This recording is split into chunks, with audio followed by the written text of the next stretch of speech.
Hi everybody, my name is Dalton and I'm over at readandglidepublishing.com. Today's video is all about 5 ways to build self-esteem for children.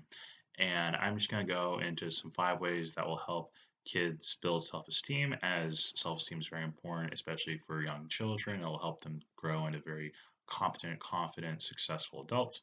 So the first way to build self-esteem for children is setting reasonable goals. So it's actually kind of funny though, per Ryan Tracy, he's a legendary sales coach and life coach. Setting goals is one of the top 7 habits of successful people.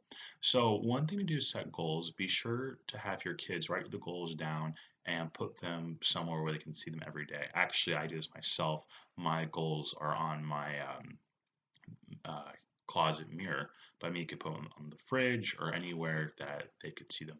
By writing them down and seeing them every day, these goals will be subconsciously planted into their minds. So that's a great way to kind of start setting goals. And then also be sure to set reasonable goals. You don't want to set goals that are too easy nor too hard. Kind of want that fine balance. So a good way to kind of define the fine balance is using the SMART technique. So SMART technique is an acronym that stands for specific, measurable, actionable, or attainable, realistic, and timely. So an example goal is, say if your student is getting a C average in all his courses, an A average in a year that may be a little unattainable. So aim for B's first. So basically getting B averages in a year fits the SMART goal kind of standards, because it's a very specific goal. It's not just like saying, oh, I want to get good grades. Oh, I want to do X, Y, and Z. It's very specific. It's you can measure. I mean, a B is more measurable than just something kind of broad, like, oh, that's a good grade. I mean, some people think a C plus is a good grade or a C is a good grade. It just kind of varies. So I mean, it's more measurable. It's attainable, it's realistic, and it's also in a time period. I mean, it's not saying, oh, you have to get all B's on every test the next month. No, it's over the course of a year. So it's pretty attainable. So that's a kind of a good first example. And then the second way to help kids build self-esteem is by allowing failure. I know this might sound kind of crazy. I mean, people think, oh, failure is bad, and oh, you got an F on assignment or a C on assignment. Oh, it's bad, it's bad. But in reality, failure, in my opinion, I think it's just a learning experience. It's a way to kind of build towards something greater. So by allowing failure, they can realize, hey, you know what, this is just a way to learn from my mistakes and grow. And it's actually kind of funny though, there's a quote that I really enjoy by Henry Ford. And Henry Ford said that failure is just an opportunity to start over again, this time a bit smarter. It's actually a really cool quote, and I actually have it as an image in the blog post and the description below if you guys can see it. So it's pretty cool. And so yeah, allowing failure is a good thing too, help them grow from mistakes. I mean, you can help them along the way, but don't kind of do everything for them. You don't want to be a helicopter parent and do everything for them, and then they grow up to be 30 and you're joining them on the interviews. It's actually pretty crazy. They're helicopter parents that do everything for their grown kids, and it's pretty crazy. And then the third thing to help children build self-esteem, and this might seem like kind of a paradox, but I think it's important too, is not overbooking their schedules. I know things are very competitive, like getting into college and doing all this stuff. You have to think, oh, they must have perfect SATs. They have to have a 5.0, take all these AP classes, all these extracurricular activities. But it does one thing, it leads to burnout. It's not good. Instead, you should have your children have a little bit of downtime. Because the thing is, downtime is really important. It helps kind of stimulate creativity, it prevents burnout. And kind of fun fact, a lot of inventions that we use currently, they were invented by mistake. So case in point, inventions like potato chips, penicillin, Coca-Cola, um, ice pops, the sweet ice pops that you have in the freezer, they were all invented by accident. It's pretty crazy, right? I actually will put that in the description below too, just some inventions that were created by mistake. So this proves that things happen when we least expect it, and by being overbooked, you kind of don't really have that opportunity.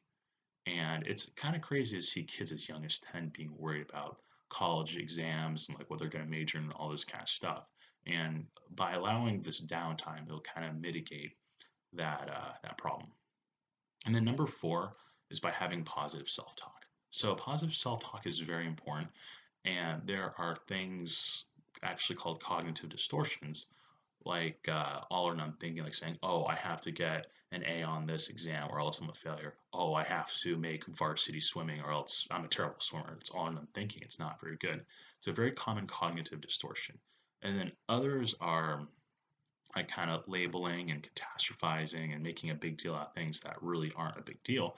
And I'll actually include a PDF in the description below about some common ways to avoid negative self-talk and some exercises to kind of prevent that and see it with a reasonable frame of mind. And then the last one, number 5, and this might sound a little bit crazy too, is chores. I know kids hate chores, and I mean, I'm kind of the same way. Chores kind of has like a negative stigma. Oh my gosh, chores! I don't want to do this. It's going to be bad work. But in reality, doing things, even something small, and owning them, it will build self-esteem. So there's a book that I think is really cool. It's actually called the Self-Esteem Workbook. It's by Glenn Schiraldi. There it is.